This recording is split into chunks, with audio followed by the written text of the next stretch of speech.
1, 0. Dire wave.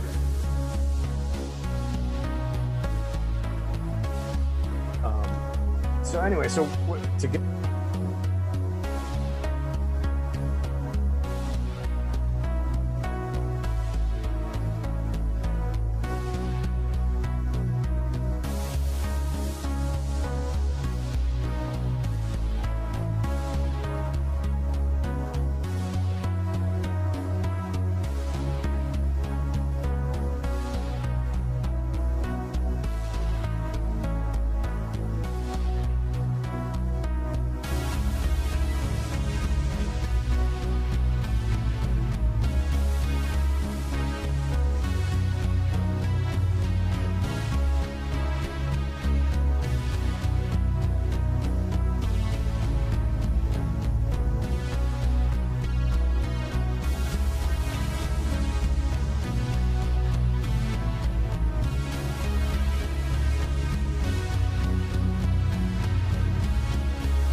justify the scientific method. Therefore, it itself is a dogmatic religious presupposition.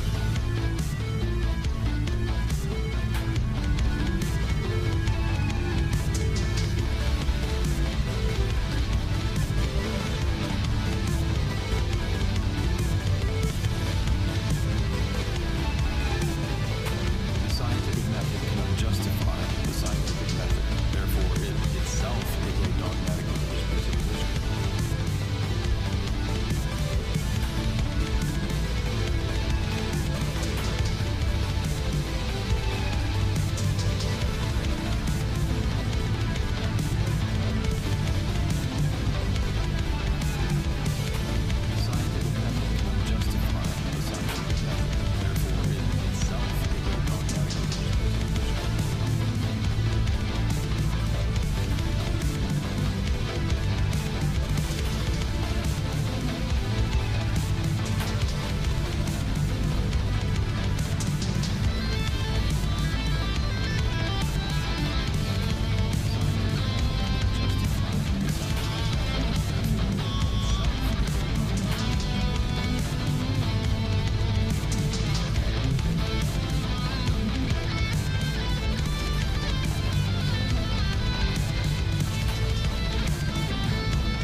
What's up?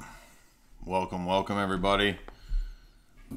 Special guest today, Mr. Jimbob. As you all know, it's gonna be a little bit different, a little weird, because Jimbob is wanting to live stream on his Instagram, and so he's over there, and he's gonna be talking to us through the ethers, to the ether sphere. But I gotta join his little thing here. Always some sort of control or self-defense. They'd be like, what? Like, how do you know that book? Like, huh? He's rambling. I don't know what he's talking about. I gotta enable my microphone. Damn it.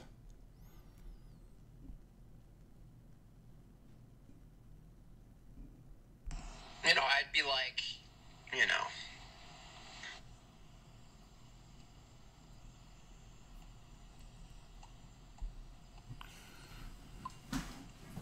I'm sorry, baby. That many times in a row. I'm sorry, baby. I'm so sorry.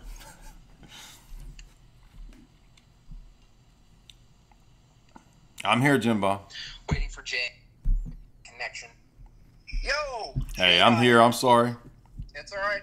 Welcome, Jay. I introduced you before. Author of, what is it? Occult Symbolism in Hollywood, 1 and 2? Esoteric Hollywood. Esoteric Hollywood 1 and 2. Philosopher, logician master. Anything else you want to just tap your shoulder about? No. That's it. Okay. Well, I only have an hour, so I want to get right to it.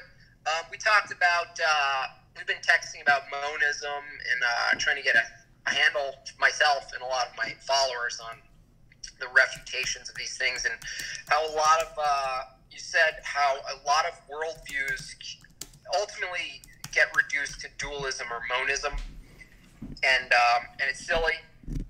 So we're going to get into that and some natural law. A lot of people in my comments are coming out of the woodworks claiming Mark Passio has solved the problem of morality and no transcendental source needed. We just go right to what is, and that'll give us what ought to be. But first, let's look at this one comment today. Let me see what this person said. She said, the universe is representative of all consciousness, energy, blah, blah, blah, from the person, like, she's basically saying the universe, because it's, she's saying the universe is the ultimate, it is the God. The universe is the God, and then my response to that, and we'll go to your response to that notion, my response is, if the universe, a material object basically is the source of all intelligence and absolute truth, wouldn't we have to find let's say laws of logic and other absolute immaterial truths physically in the universe? Wouldn't it have to provide that to us somehow? Yes. There's a lot of ways you could critique this mistake. It's a version of pantheism, and pantheism is critiquable in many different ways. You could point out the kind of the naturalism critique, the angle that you're going there, that if the universe is, quote, God, then what do we mean when we talk about invariant, immaterial types of things like numbers or laws of logic or any of those kinds of things? Because by their very nature, they don't seem to be identical with matter. They can't be located in any single place in time. They can't be identified with any object. They're not found under a microscope. They're not found under a rock. So they're a different type of object. There's other arguments that you can make. Leibniz has an argument about this, where he talks about the eternality of truth, which is basically that if you just think about the truthfulness of any proposition, right? Say Caesar crosses the Rubicon. Even though it's a historical event, even after it's occurred, it's always the case that it occurred, right? It will never be the case that Caesar didn't cross the Rubicon. So the actual physical event has come and gone. So we can't equate the truthfulness of that proposition with the physical event because it's not equated to any physical state of matter that presently exists.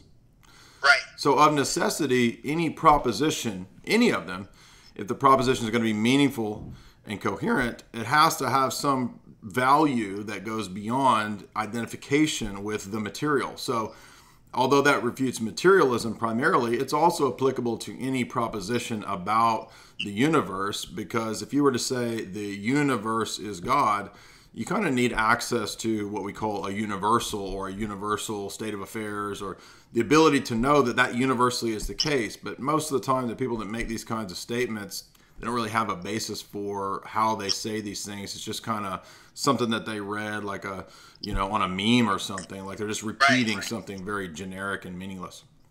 Yeah, like Russell Brand or something. Yeah, and so that overlaps with monism. If correct me if I'm wrong, but that's basically like there's no distinction between God and everything we see in material, and they're both equal one-to-one, which means we're essentially God too, right?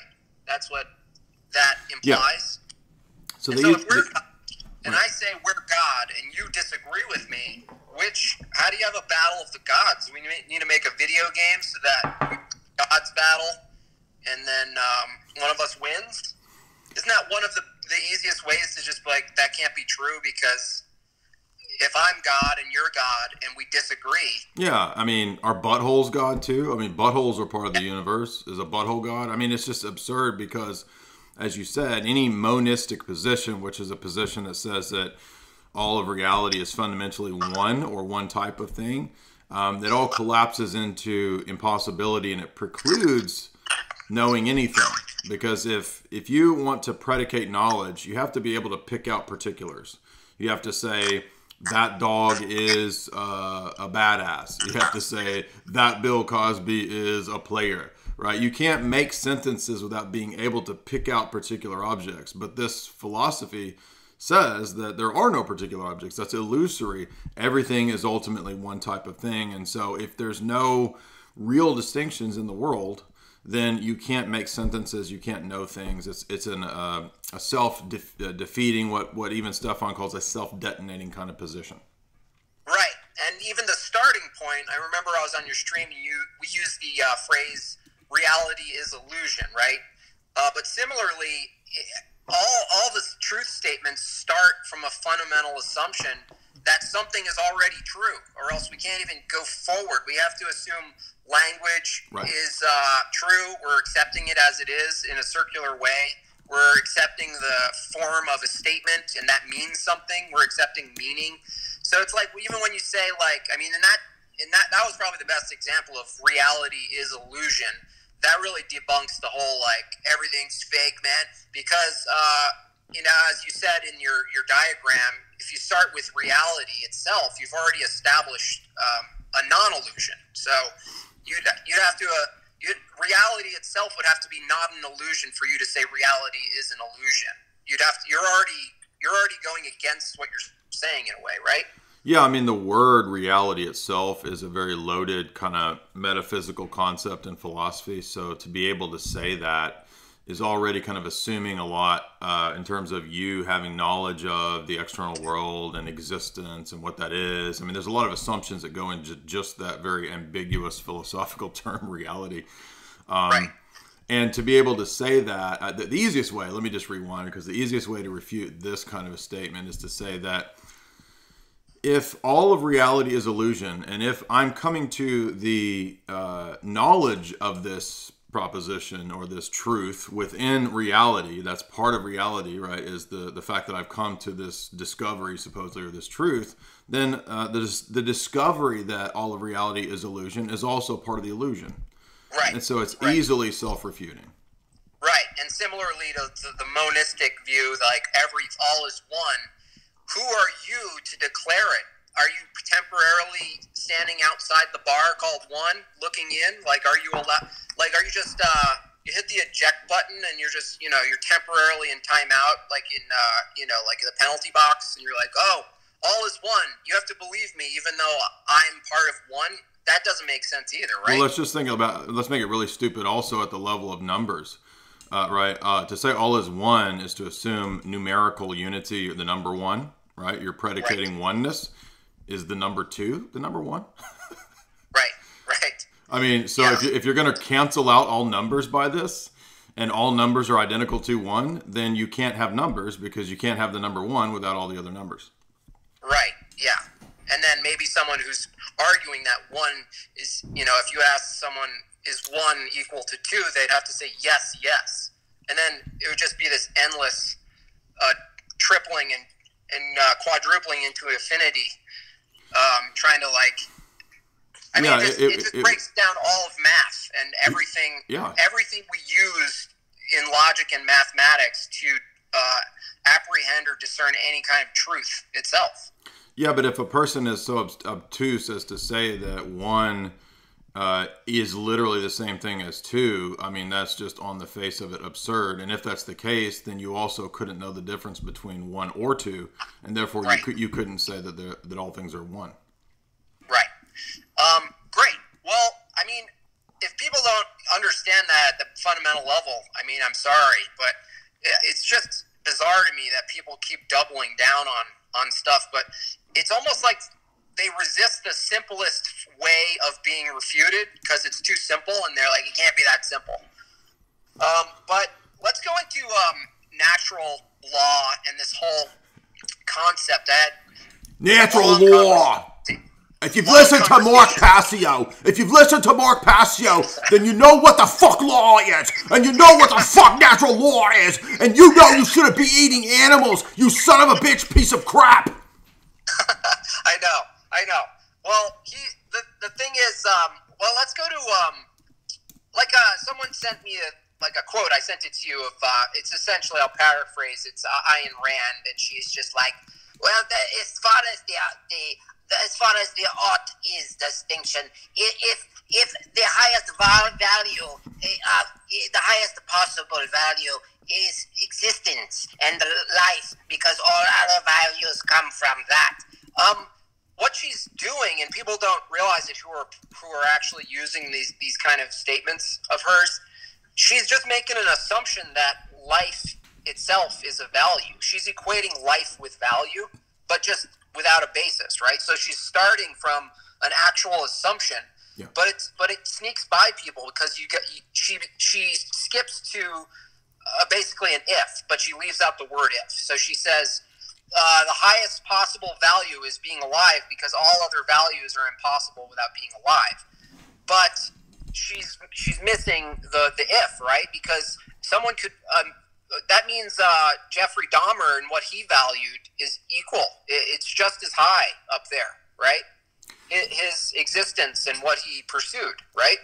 Yeah, there's a lot of different ways you could critique this system as well. I mean, before we get to the easier critiques, there's a really foundational, it's a little obscure, but so Ayn Rand is a Aristotelian, so she's going to follow pretty loosely in the Aristotelian tradition. She's going to believe in the basic reliability of sense impressions, sense data.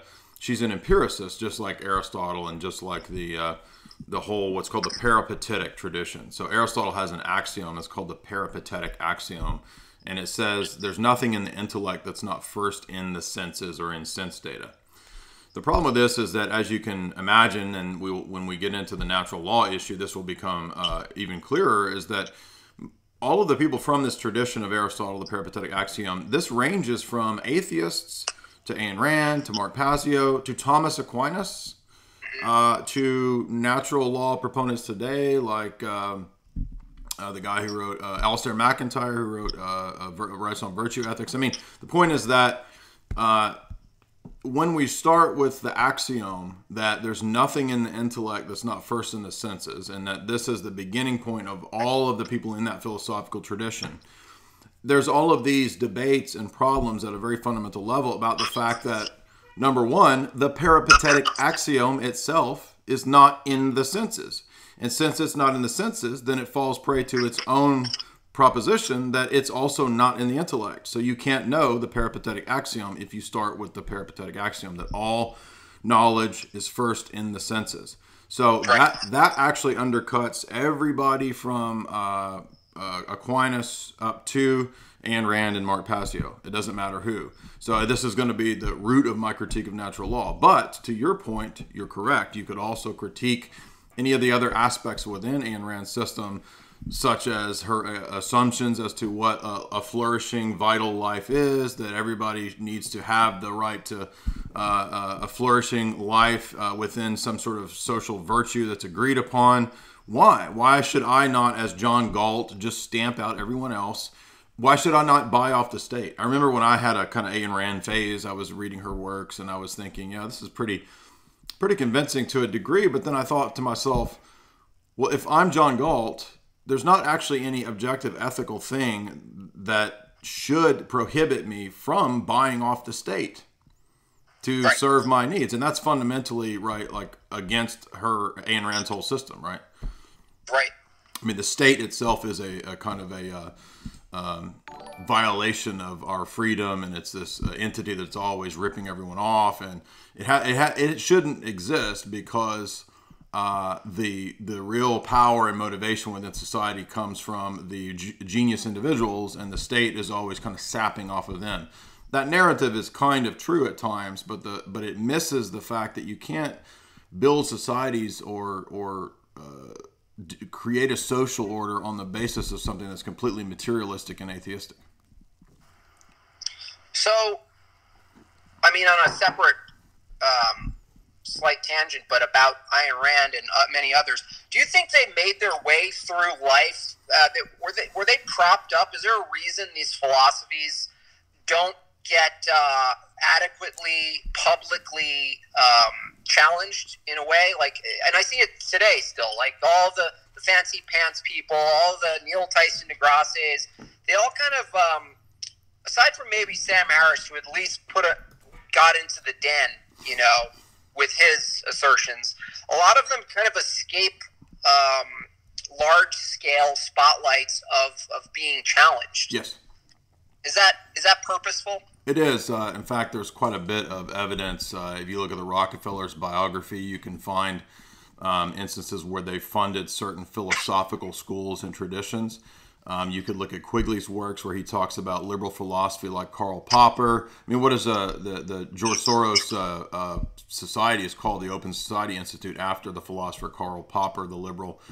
You could look at the fact that Quigley talks about liberal philosopher Isaiah Berlin. His philosophy was propped up by the British elite because they have always had this preference, especially the Anglo elite, for what's called Anglo empiricism, pragmatism, right? So that tradition is adopted by the Rockefeller family, for an example. The West as a whole pretty much adopts the liberal, pragmatic, empiricist tradition from the Enlightenment on. And it's really, it's got all the money behind it. It's connected to Darwinism. Obviously, those two systems work together. And you're absolutely right that they will not allow anyone to really offer any challenge to these kinds of ideologies because they're very flimsy. They're more like, I don't even view them as philosophies. I view them more like philosophical propaganda tools. It's almost literally like a version of it's more like propping up a cult or advertising trying to keep like a monopoly on the exchange of ideas. And I can say that from being in the academic system, that's how it works. Right. Was there a specific moment you knew to leave that world, that farm? I had doubts about some of the stuff when I was reading David Rockefeller's memoirs because he talks about studying under von Hayek, and then I read von Hayek, Road to Serfdom, and I noticed at the end of von Hayek that he talks about the need for world government and how in order to have the free market system, there's got to be global governance. And so then it occurred to me that really the free market system is just one of the tools that's the opposite dialectic of the socialist Marxist system, because my Marxist professors in college were from the Frankfurt School. So I was getting trained by guys who had Frankfurt School training. I mean, he wasn't directly from it, but he had studied under a guy who studied under Habermas. So I just noticed in undergrad, probably about age 21 or 2, that there was a dialectic between the libertarians and the collectivist Marxists, because it's all based on materialism and sort of versions of process philosophy. Gotcha. I asked you this before, and I haven't, not to put you on the spot if you haven't fully gone into it, but most of the religious philosophies and texts and worldviews, like you said, reduced to monism or dualism or something, and then they end up not having a real coherent, full, accumulative view that all connects all of these things, right? And then someone specific to morality, they presented Sikhism, Sikhism. Oh, the Sikh religion, yeah. The Sikhism, and they have a similar, if not identical, but similar basis for morality. That God's the basis, and an act against God is an act against, an act. That's what makes it moral, or immoral. And in that regard, it's coherent on its face, but I didn't fully get into it on what else might be missing from the holistic model that they have. Yeah, one of the problems with what you might call a singular conception of persons and God, or just a sole one in terms of monotheism, is that the primary example of this in terms of philosophy has been Aristotle. So I know that there were people who had maybe monotheistic conceptions before the time of Aristotle, but when we look at philosophic argumentation about a pure quote-unquote monotheism, what happens is that this deity is usually understood to be something like a purely actualizer. That's how Aristotle defines him. You might call him God, or a God the Father, or Lord, or whatever. But the problem is that when you have those attributes that he has, this kind of a God, if he's eternally the monotheistic creator, and he's eternally the Father, or eternally the Lord, or eternally God, or an eternally pure unactualized actualizer, to use Aristotle, or the unmoved first mover, it seems to suggest that he needs something to move, to be Lord over, to actualize, to cause, to generate, to be Lord of. Because it doesn't really make sense to say that he has all these attributes, or even the attribute creator, right? Because a lot of these religions say, well, he is our creator in some sense. Because if he's eternally a creator, then creation takes on a divine attribute now. Now creation, or the order of objects or things other than him, according to Aristotle, for example, Aristotle's argument is that yes, the first being needs some object other than himself to always move. And so he says there's an eternal matter, prime matter, that's always existed for this singular mono being to be God. But as Basil says in Hexameron 2, he critiques this and says that this is absurd because the whole goal of this pure monotheism was to guard that deity from other deities or other objects being worshipped. But now you have an object other than itself, namely prime matter, or an eternal creation, or whatever, that's other than God, that now has one of his attributes, namely it's eternal, right? Right. So this is a problem for the strict monotheistic religions, because typically they fall into what's called absolute divine simplicity, in that they don't want to admit any distinctions because they think that's the way to guard the unity and to avoid idolatry. Like Islam is very big on this, and Islam has this problem that I always bring up to the Muslim apologists, which is then if God is eternal and he's always and he's also eternally a creator, then now you need an eternal creation for him to be eternally creating. And Muslims don't believe that, because they believe that God freely willed creation at a beginning point in time. So I would say that Sikhism would probably fall under that. I've not had any apologetic interactions with Sikhs, so I don't exactly know their system beyond the fact that it's a kind of a monotheism that's Far Eastern or something. I'm not opposed to debating a Sikh, but they just never come around much. So, but that would be the route of critique I would take with a Sikh, is that the strict monotheistic position actually ironically ends up, when we look at the names of this deity, requiring a duality once again, namely an eternal creation or matter that's opposite of this deity. So ironically, the desire to protect a strict monotheism has now led to another form of dualism. This is why why the Trinity avoids this, by the way. Okay, so I was going to ask, is that connected to the problem of the one and the many? Yes, it is in a way. Yes, yeah. Could you give viewers a quick overview of the problem of the one and the many, insofar as generally, but also applied to I guess Christianity? So, like what we talked about earlier when we were talking about names and predication and making sentences and this kind of stuff, any attempt to predicate, if you go back to, I think it's the Phaedo, Plato has this really interesting argument where he talks about, to be able to say that an object is one thing and also other things at the same time requires the ability to make statements that rely on the one and the many, right? So there's got to be if you say the tree is green and you say the grass is green, you've got two objects that share a property between them, right? But they're two particular distinct objects. But at the same time, there's something that they share in common, greenness, Plato argued.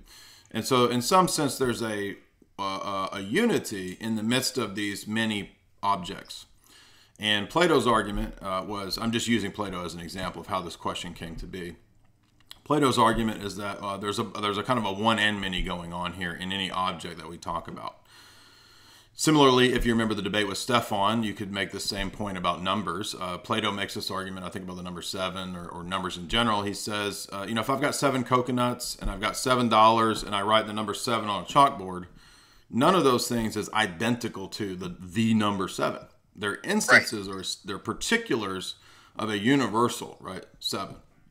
And we know that because anytime that I don't think about the number 7, or if I erase the number 7, or if I eat all the coconuts, or if I spend my $7, we don't believe or think that 7 no longer exists, right? It doesn't go out of existence.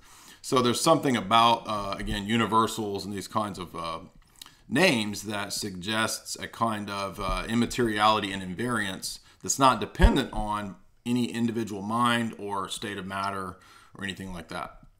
So Plato basically says there's some kind of one and many thing going on here. Now, Plato doesn't have an adequate answer to that, but later Christian philosophers do take up this question, namely the Cappadocians, Gregory of Nazianzus, Basil, Gregory of Nyssa, and then later St. Maximus. And they go into a lot of depth about the one and the many problem, and they say that, Christianity is unique in the sense that we actually attribute an equal ultimacy to unity in God as well as to particularity or the many in God.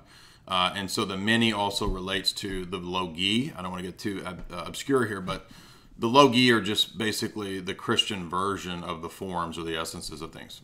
So we don't identify created essences with God, but I'm just saying it's loosely what Plato's talking about when he talks about forms or universals.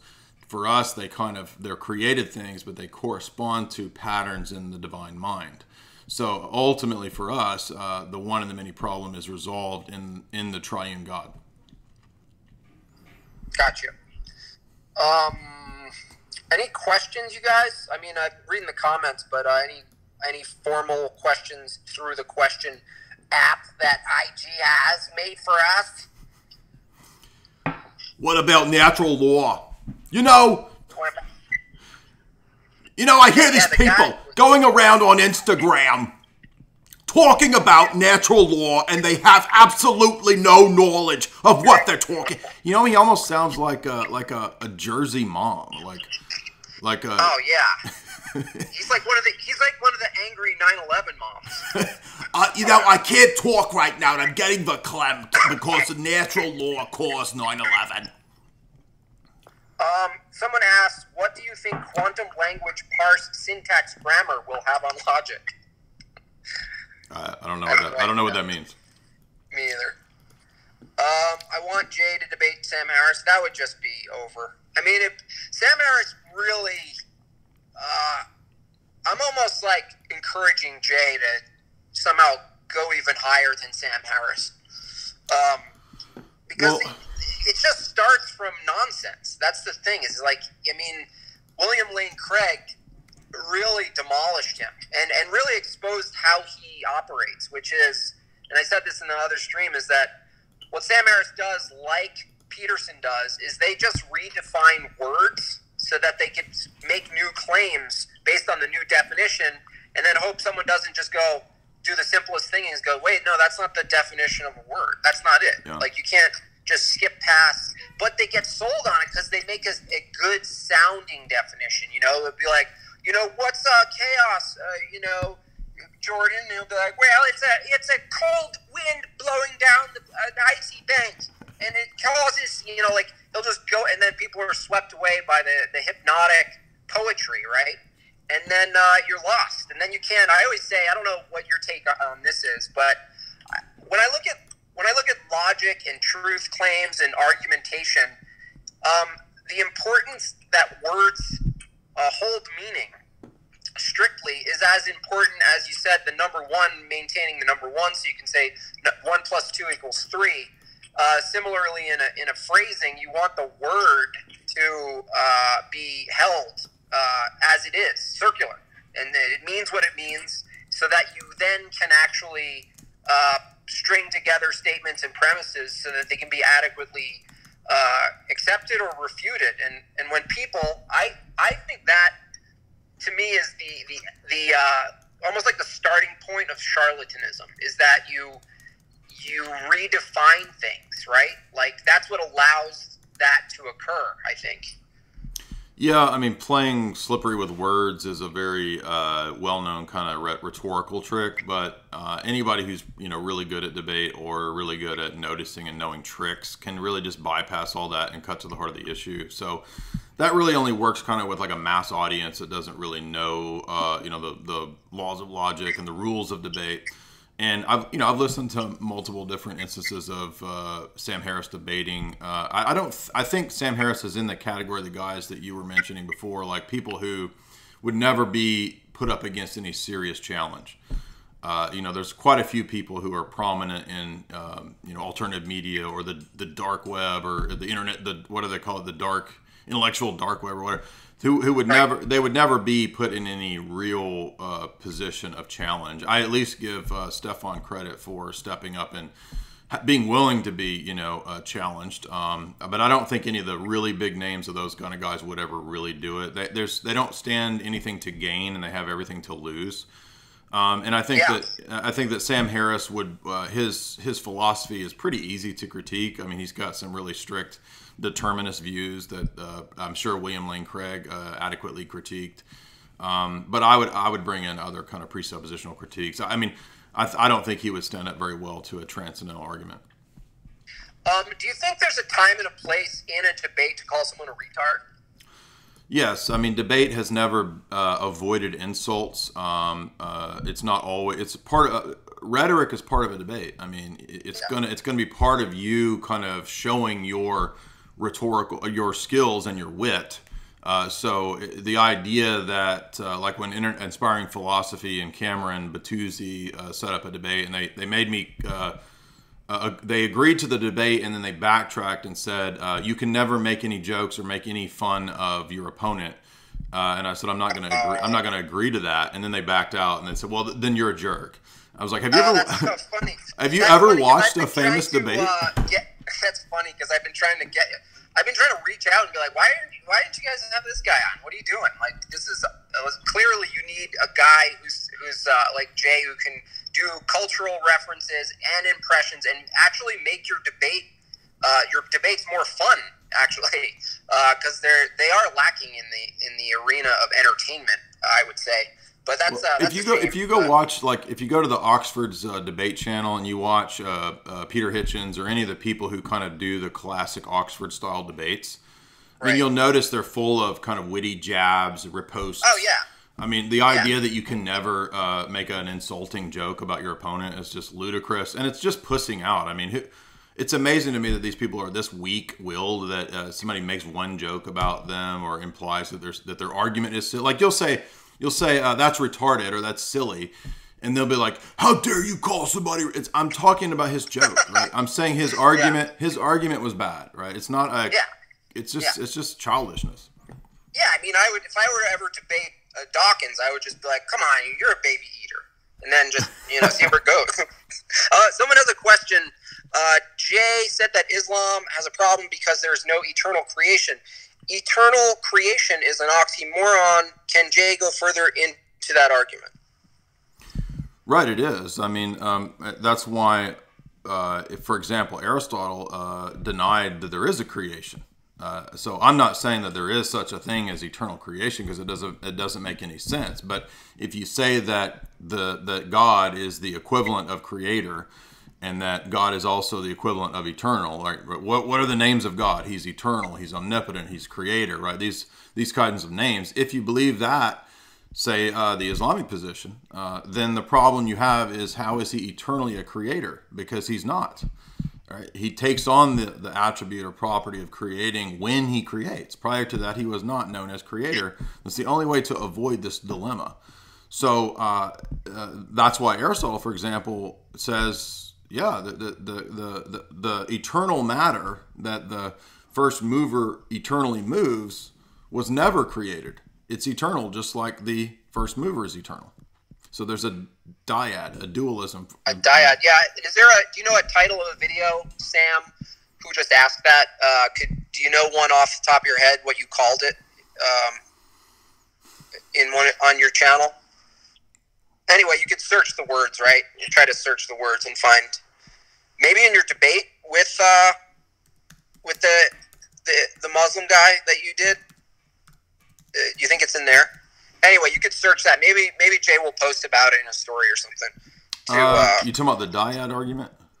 Yeah, the one you just made, but more deeper if someone wants to revisit. That's in the video that I just did on transcendental arguments. Okay, yeah. So just look up that video. Josh Mang says Peter Hitchens is the boy. No, he's not the boy. Peter Hitchens was very charismatic, quick-witted, well-spoken. He definitely had that lower range British thing going on, where you're just like, I will definitely help you in the garden today. Like, you just get swept away. But he had so many self-refuting stances, so many, as you said, self-detonated positions. Him and Dawkins just like perpetually made moral claims. Even the idea the world will be much better off if there was no religion. And then, of course, Dildo Dawkins is right behind him. What he said. Oh, yes, what he said. No religion is a good thing, Daddy. Thank you, Daddy. But yeah, I could see how people similar to, Harris and all the other guys who I think are really I always make the distinction that what resonates isn't necessarily what's true, even if it sounds good and the cadence is right. Because you just look at Red Hot Chili Peppers. You're like, oh yeah, I love this song, and then you read and you're like, what? There's literally just gibberish. Like you're not, nothing's being said. But any commentary about the late Christopher Hitchens specific? Am I getting Peter and Christopher mixed up? Who's the one? No, they're one and the same. One is two. One equals two. Who's the one that's still alive? Peter? Oh, that's Dildo Dawkins. That's. No, which Hitchens is still alive? His brother. I forgot his name. Peter or Christopher? Peter. Peter's alive. Yes. Christopher is dead. Yes, Peter is the one who you can go look at his debates. He's still alive. You can go watch his debates on YouTube, and he makes the jokes and kind of razzes people and makes fun of his opponents and stuff. Anyway, no, I don't think any of the new atheists have anything defensible. I mean, the positions are. I'll grant them this, though. I will say this about them. So basically, most of the landscape of today's theist versus atheist forum of debate is just a repeat of the debates from the Enlightenment. It's almost like these people don't think or haven't realized any advancement in the argumentation from the time of the Enlightenment until now. So whether it's the Roman Catholics and the evidentialist apologists, the Thomists who are arguing against the atheists, or whether it's the atheists arguing against the Roman Catholics, they're both groups are arguing on the same bases of empiricism. It's so kind of ludicrous to me that this debate has not progressed at all, and that's why none of these groups really understand transcendental arguments. If you look at Dillahunty trying to deal with it, he never even grasped what the argument was. He thought that that transcendental arguments aren't arguments. And even though I've given the form many times from Stanford Encyclopedia that shows what the form of the argument is, you may disagree with me making the argument for God, but the form of the argument itself is a valid form of argument, right? You'd have to reject logic, which in your debate with him, that's what he did. I mean, eventually that's what happens is you have to actually assume logic to make your materialist view, and then when you get to the paradigmatic level, and for the people following, correct me if I'm wrong, there's let's say the correspondential model, the classical foundational model, which is like what all the modern theists are arguing, what William Lane Craig is arguing, and the anti-theists, right. Together they argue from the same model, yes. But the bigger question is, how do we even justify debating at all? Right. How do we even start with the assumptions? And then the Dillahunties will say ad hoc. They'll just say, it is. It just is. Logic is. And that's, if you accept logic because you accept empiricism and you rely on logic, to ask how logic exists and why and how do you justify it, to simply give logic the middle finger and say, you know what, I'll just use a fallacy now and just say ad hoc. But then they'll say, no, God is ad hoc. Now, what would you respond to if someone's saying, no, I presuppose logic and I don't need to justify it, and you're just taking it a step further and presupposing God to justify logic? Where do you go from there? I'm holding them to their own principles. For example, Dillahunty said in the 2 or 3 debates before our debate, he said, you shouldn't believe in anything that you can't empirically demonstrate. So all I had to do was turn around and point out that he's believing in all these things that by his own admission, he can't empirically demonstrate, and so therefore he shouldn't believe in it. And he said, well, I just do. I'm sorry, but that's not giving an account of why you believe or how you believe in something on his own grounds. Like, that was his criteria, right? And look, we can cut through all of these people, whether it's the Thomists or whether it's the Roman Catholics or whether it's the natural law proponents, or whether it's the Hitchens and all these people. Okay, the Dawkins. Jay, respond to this. Nate says debating needs to be backed by empiricism, or there's no point of debating. Evidence is the best thing we have for discovering truth. Can you prove that? Isn't that an example of, again, can you I've already disproven this by the fact that the Peripatetic Axiom cannot be demonstrated to be true, right? So what's the Peripatetic Axiom? There's nothing in the intellect that's not first in the senses. The Peripatetic Axiom itself, admittedly, is not an object of sense data. And so, therefore, on its own grounds, the Peripatetic Axiom cannot be known. So it's self-refuting. So, what this objection ignores, by the way, is not just that critique, which is devastating, but there's a whole bunch of other critiques that modern empiricism has kind of boxed itself into, such as ideas of like, you don't know, you can't prove induction, you don't know that objects in the external world actually match up to the ideas that you have of them. There's the myth of the given. These are all very well-known problems in epistemology that anyone committed to naive empiricism cannot explain or answer by the nature of the pre-commitments of empiricism. Right, yeah. So Nate Fine 716, your claim itself can't be proven by the thing you're saying needs to happen, first of all. So you can't use empiricism to prove what you just said to be true.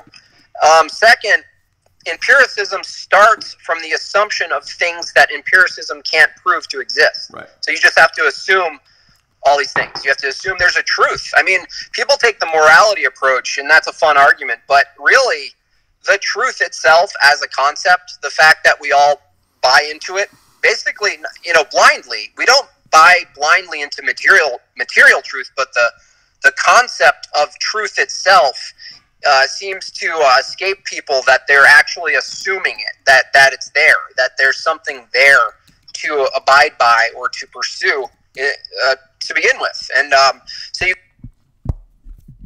can't get to, Nate, you can't get to empirical truth without doing the completely opposite of what you just said we ought to do. Yeah, if you go to the Stefan debate at the top, my top comment, I list 4 or 5 of the kind of impossible dilemmas for anybody who's an empiricist. I list the myth of the given, which is the idea that if you're going to start with empiricism, another problem with this view is that you don't actually know which sense data point to start with, as if the sense data point that you start with is somehow a brute fact. For example, let's say I'm going to start with my sense data facts about studying the lifespan of the earthworm in the lab to prove evolution. Well, the problem is that the sense data fact of at any point when you go and study the earthworm or whatever you're studying, it's impossible to have that as a privileged, what's called an epistemically privileged starting point outside of the rest of your beliefs. So you can't divorce that impression of a earthworm from the rest of your life and your experiences and your lexicon or web of beliefs. It's impossible to do that. And so inherent within the whole history of empiricism and the classical project as a whole has always been this assumption that there's some neutral place that you could pick something, and that the object, the earthworm or whatever it is just sort of like by osmosis you get the proper interpretation and meaning of the object, as if it isn't part of your whole history of experiencing earthworms and everything that you learned as a kid in grade school. Right. So it's part of the lexicon, and that's called the myth of the given. This is one of the many really destructive problems to empiricism. Other problems would be the problem of induction, or the immateriality of universals and abstract objects. Nate said, the guy who just gave you that previous objection, he said, but we use math and science to do that. I'm assuming he's saying we use math and science to prove math and science. Is that what you might be saying? Using something is not a justification for why you believe in the coherence and rationality of that thing. So this person needs to go read David Hume and realize that nobody has answered or solved all the problems that David Hume has raised. And in fact, the most prominent 20th century Humean, W.V.O. Quine, the famous logician, he basically just reiterated David Hume and said that, look, we can't do epistemology anymore. It's just psychology. We're going to have to give up on justifying our beliefs. So the modern day descendants of the empiricist school don't even do this anymore. They say there's no such thing as justifying your beliefs. It's not even possible. And yet, Hitchens, Dillahunty, Dawkins, Harris, they're all still living and acting like it's the year 1700 or something, and they're David Hume debating Bishop Butler or Thomas Aquinas. Right. The guy says, so what do you propose for finding truth? Do you have an alternative way of finding truth? Yes, transcendental arguments are arguments concerned with higher order questions, right? So if you look at logic, there's different orders. There's lower order, higher order, second order logic. So propositions that would be in the empirical domain, those are like lower order logic, right? Like things like X is Y, or X is not Y, or all X are Y. Those are kinds of, logical forms of simple sentences. Simple predication. And when we do logic, we have what's called higher order logic, or a meta level, where we move it a step up and we say, well, what has to be the case for anything like that? Right. And when we do that, we move into transcendental argumentation. That's where we start to look at the preconditions for the possibility of logic, knowledge, ethics, etc. So that's where I would, if you want to quote starting point, I don't have a problem with saying there is a starting point, sure, but just because we start an argument somewhere doesn't mean that necessarily is more true or more certain than anything else, because in philosophy there's a distinction called when you distinguish the logical order from the metaphysical order or the epistemic order. So in other words, I might make an argument for God on the basis of pencils. I could start my argument from predication about pencils and knowledge of pencils, but that doesn't mean that I think pencils are somehow ahead of God, right? So there's a difference between the logical order and the metaphysical or epistemical order. Right. And Nate, you're probably someone who thinks, science, empiricism, that's the only way to obtain knowledge and truth, right? I mean, if someone makes that claim, a common claim, more common than I expect, but it's still common. The simple way to critique that is that claim, all knowledge comes from science, is not a claim you can use science to prove. So exactly. From there that not all knowledge comes from science. What other kinds of knowledge are there, and why are they important? If you're saying truth is important, then metaphysical truth is important. Coherency is as important as correspondence. Yeah. And you can't even do correspondence work without coherency. Yeah. And so if you're really interested in discovering truth and getting to the core of it, there's no other way to go than up the order. Otherwise, you're just going to be a Dillahunty and be like, no, logic just is. No, the unity between the mind, immaterial absolutes, and the physical world is just happened. Like, it just is, guys. That there's no place to go. You can't even continue philosophy.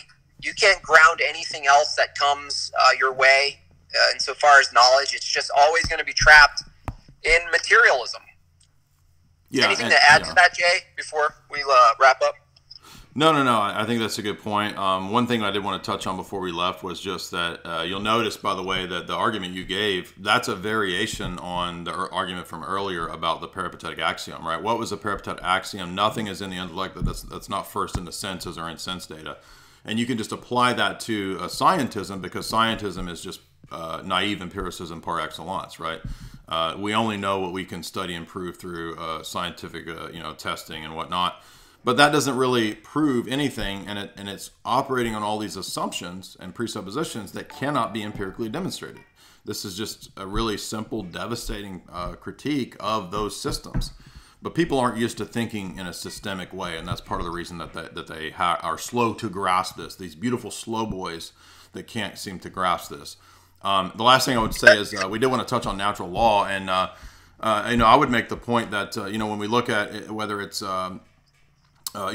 Dawkins, who conceives of natural law as a purely sort of irrational, determined process of a giant machine called, quote, nature, or whether it's Thomas Aquinas, who conceives of natural law to be this generic theism principle, like there's this generic supreme principle that's kind of governing all things, or whether it's Mark Passio, who somehow believes that natural law equates to you have to be vegan or else you're a serial killer. What we see is that this whole position of natural law was built on it supposedly being self-evident and very clear and obvious.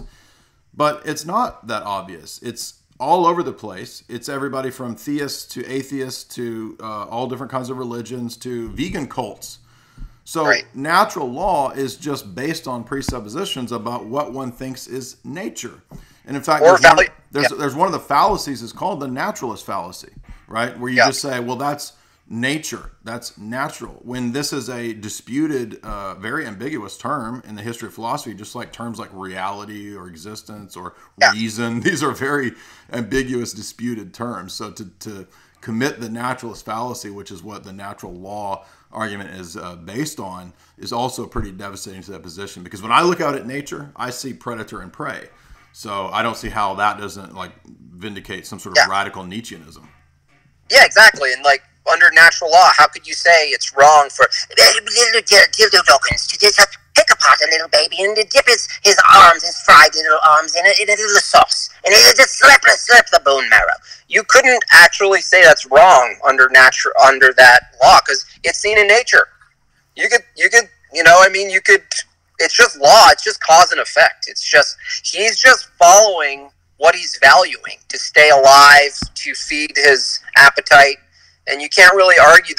In other words, there's zero basis to claim anything's immoral or wrong under the assumption. I've seen a dog, humping a corpse, like a corpse of a dead animal. Is that natural? I mean, it's like, okay, so necrophilia is now natural. I mean, it's ludicrous. Yeah. Right. The guy who said he's having trouble following. Do you have an author that will plug the gaps he's missing in the difference between, what you just said, the assumptions of immaterial absolutes that are often not justified by empiricism? Is there someone besides, including yourself, obviously, if there's video, but the person who made the objection is now asking for further there have been a host of philosophers in the German continental tradition, everybody from like Hegel, Frege, Husserl. There have been countless philosophers who've critiqued naturalism and psychologism to be just completely absurd. And the irony is that these philosophers come from all over the spectrum in terms of their views, and they're just critiquing it on its own grounds. But really, the best philosopher to read again is just David Hume, because Hume is just a consistent empiricist. He's the one who basically just says, look, guys, if we're going to really be empiricists, then we have to admit we can't justify all of these things that we base empiricism on. Right. Yeah. Read David Hume. Is there a specific book or essay? What do they call the discourse? It's been 10 years since I read Hume's. Just look up Hume and all that stuff and read him. Yeah, and then you'll get an honest approach, because it's not from a theist or metaphysician. Treatise of Human Nature, I think, was the one where he talks about this. Cool. All right, I got to wrap this up. Thank you, Jay, and everybody who showed up. Jay, you said you might have been able to document this in audio, or half video, half audio. No, you've been live streaming on my channel this whole time. Okay, great, cool. So that's will be up on Jay's channel, and I'll figure out how to share that as well. Awesome, dude. Thank you for having me on your live stream. I appreciate it. And I'll have links to Jimbob for everybody in the chat. You can go follow his Instagram. Awesome. Thanks, Jay. Have a good day, you guys. Later, dog. All right, we got a few super chats. That was fun.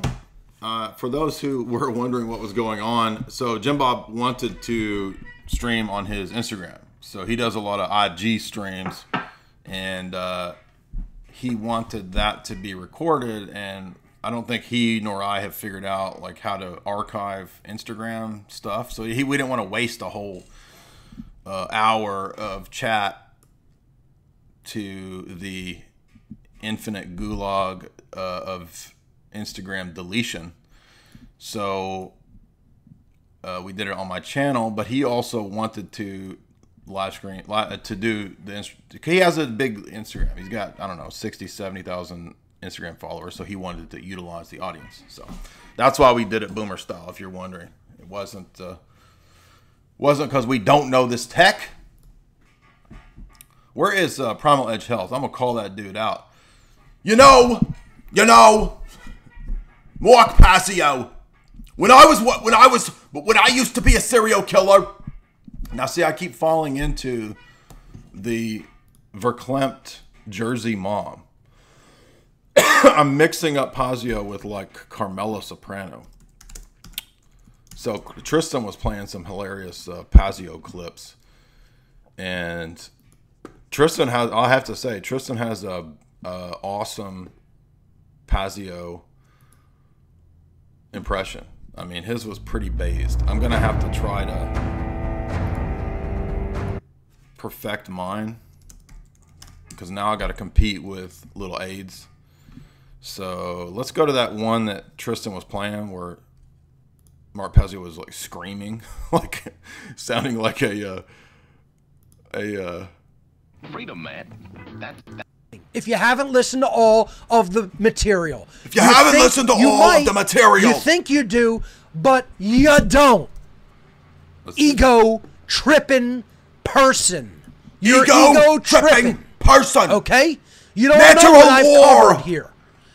And let me tell you something. The vast amount of information And let me tell you something, Tristan.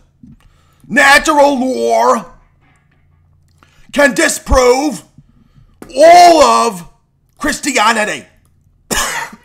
I have covered here is absolutely nothing compared to what I've taken in, what I know, what I've studied, Carmela Soprano, Tony Soprano, what's in my personal archive here in this building. Okay? Christopher, you don't know. Adriana, you don't know. Okay? Tony. You think you know, and it's hubris on your part. Listen to me, Mark Passio. You Passio. presume that you know it. All right? You don't know. You don't know. I can tell when somebody hasn't been through the material. I can tell right away. I can tell right now that you don't know what you're talking about. Mark Passio. And then someone starts spouting something. Spouting something you've talked about almost endlessly. You know what? He reminds me of the SNL. When, remember the... I'm getting verklempt. The coffee talk. The Holy Roman Empire was neither holy nor Roman. Discuss amongst yourselves. Remember that Saturday Night Live skit? That's what he sounds like. And man, this dude screams. I mean, I can... When I hear Jones screaming, it doesn't bother me. But Mark Passio screaming, it's like... It's irky. It's irky. You know what I mean? It's like, dude, what are you screaming about?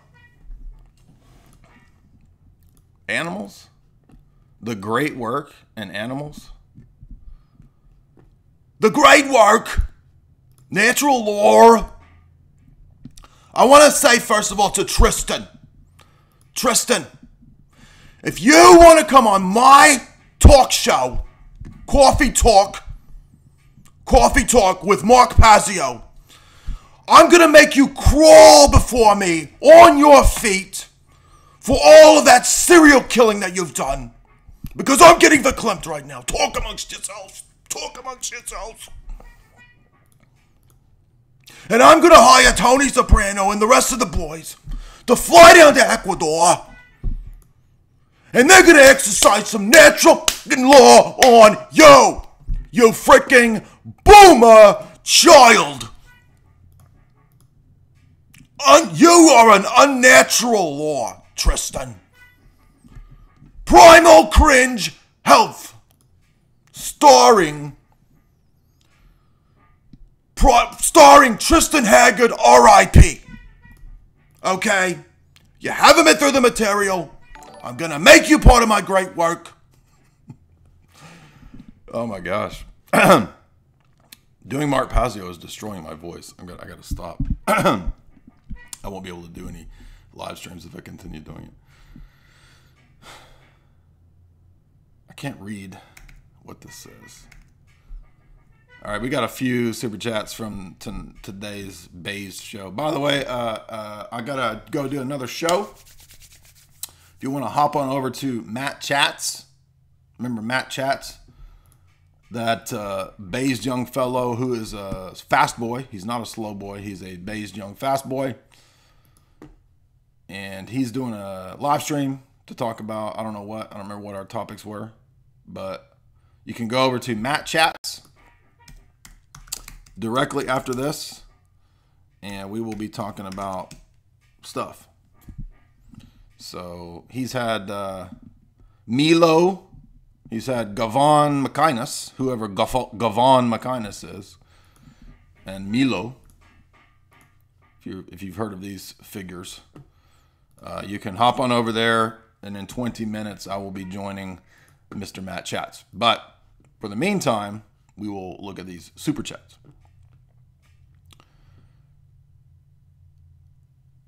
Philip Edenhorn for $10, he says, I just want to thank you for bringing me closer to orthodoxy, to Christ. You have the best channel on YouTube. Wow, thank you. I don't know if I have the best channel. There's a lot of good ones out there. And I always feel like mine is subpar. You know what I mean? I can never get my... Good grief. This freaking table, dude, it's like... It's like, it sounds like Beyonce.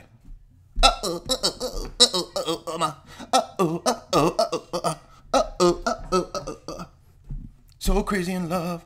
I did that last night. Nobody knew what I was talking about. You never heard Crazy in Love? You ever heard of Jay-Z and Beyonce? Ooh, you just got burnt. Where you been?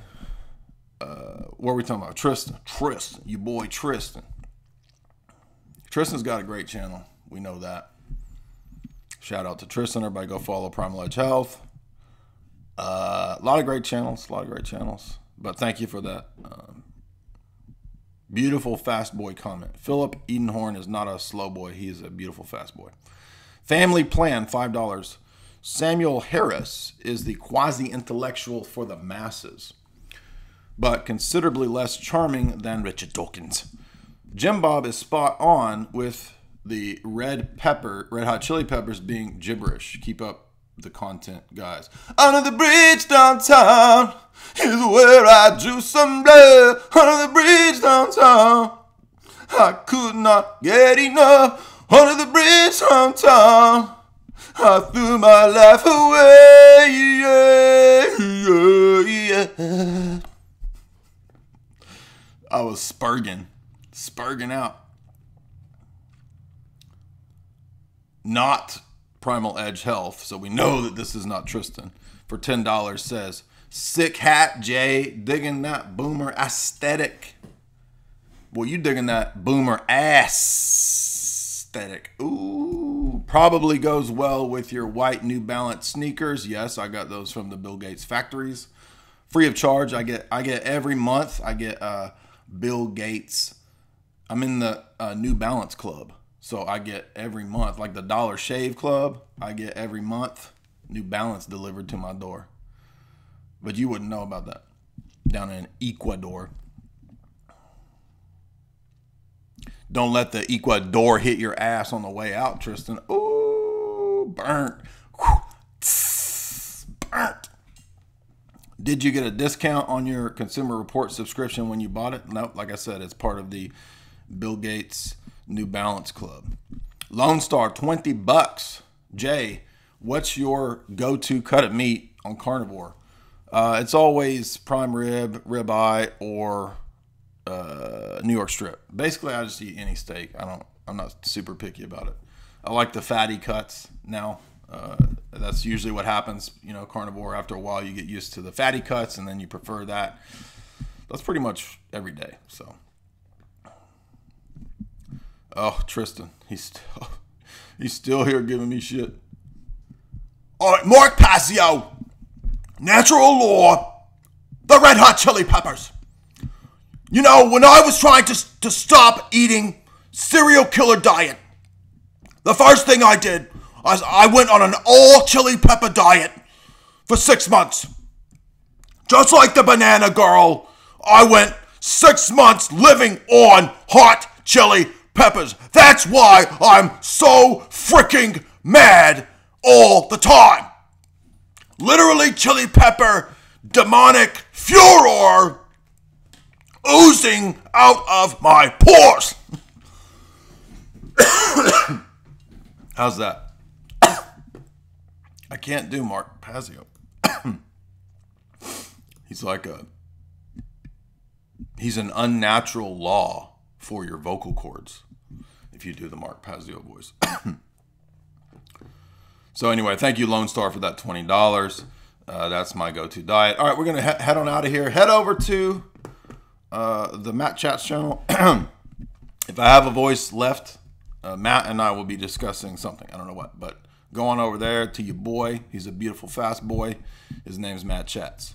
But thank you, everybody. And be sure and go ascribe to Jimbob on Instagrams.